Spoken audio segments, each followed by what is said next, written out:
entrepreneurship and university in certain countries is very closely linked.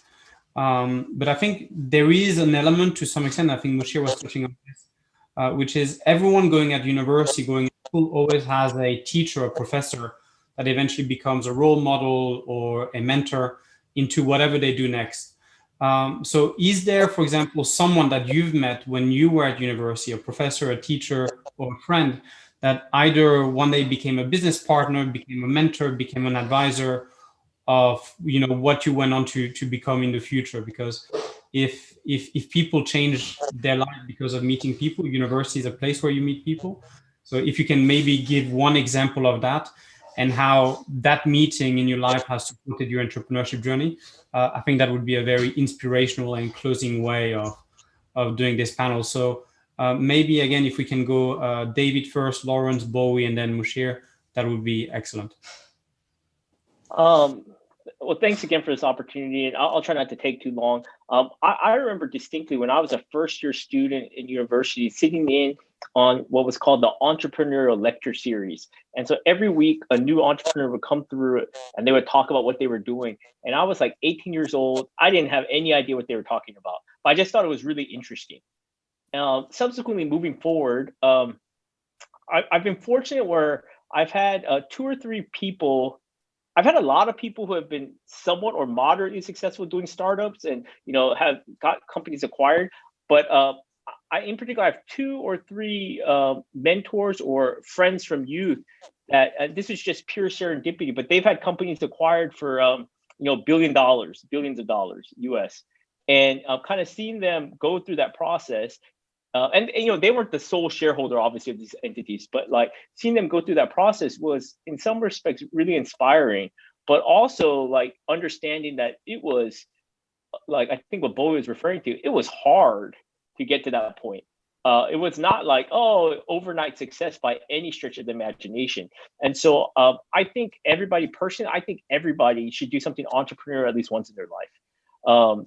But also have the realization that when you do go down that path, it could be for the long haul, and so kind of going in with your wide eyes open. But I think for me, like I found doing entrepreneurial things, either helping students do entrepreneurial things or working on projects myself, to be amongst the most rewarding personally.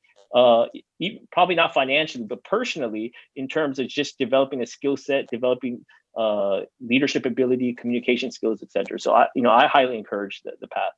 I would say that I just want to echo David, is that I would say being entrepreneurial or being innovative it's not a career option. Like I don't think everyone should be an entrepreneur or founder, but I think that the mindset or the spirit itself is applicable in even in your managing your own life.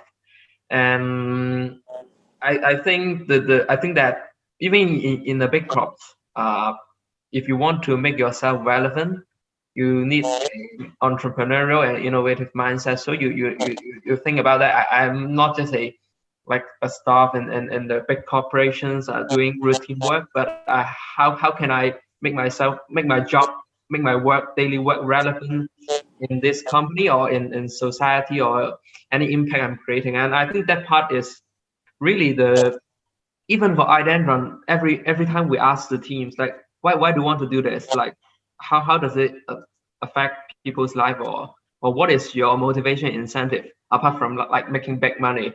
And I think for it in that part of education and mentality is really important, and the university is the best place to do it, because you can do it with your peers, and you can also learn from your senior or from the professors.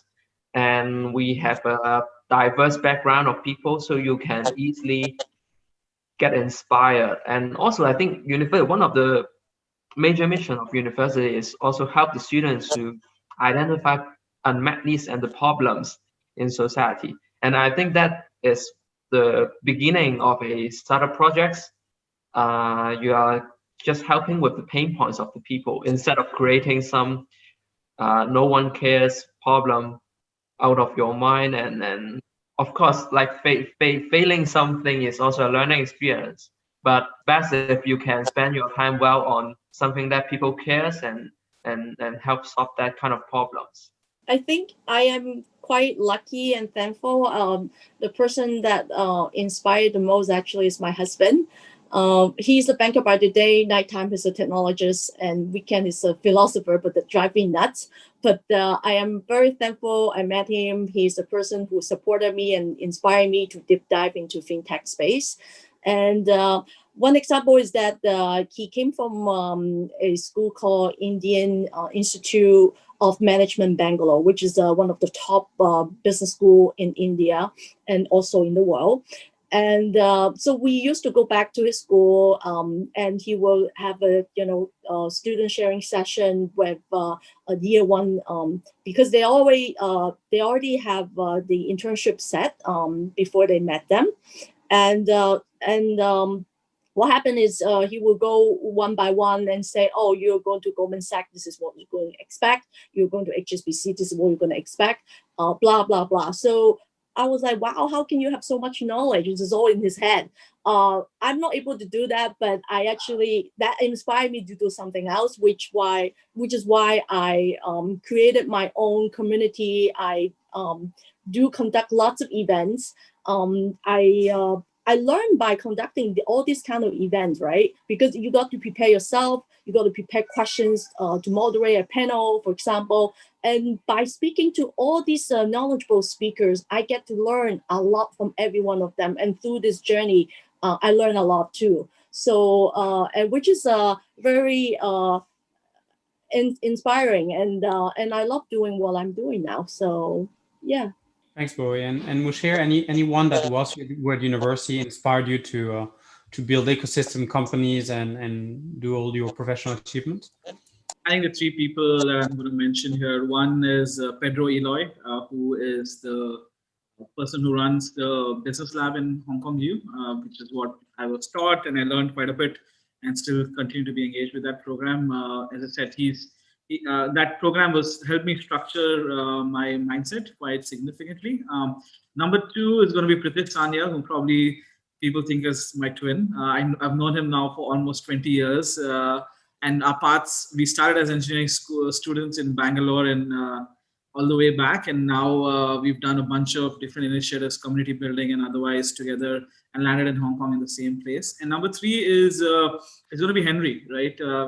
Thinking of people from the Hong Kong universe, but Henry, from the time he started participating in the Hong Kong U FinTech side, I've known him since that days, and the early days of the FinTech Association, right? So when we co-founded that, and then going on to do a bunch of things through the association and onwards. So I've said these three people, and all of them have been engaged with the university in one sense or the other for me as well. So I think that this is a very important element. Maybe it's just to wrap up for everybody, would be that having this partner, having these persons, mentors, friends, whoever they are, is very important, because as I think Bobby mentioned previously, startup entrepreneurship journey can be very, very lonely. So in some cases, you're married to your startup as it is, and you go through a turbulence of that marriage. So you do need that friend you can drink and knock down the beer with to throw with your sorrows and enjoy your highs. So yeah, that's what I would say.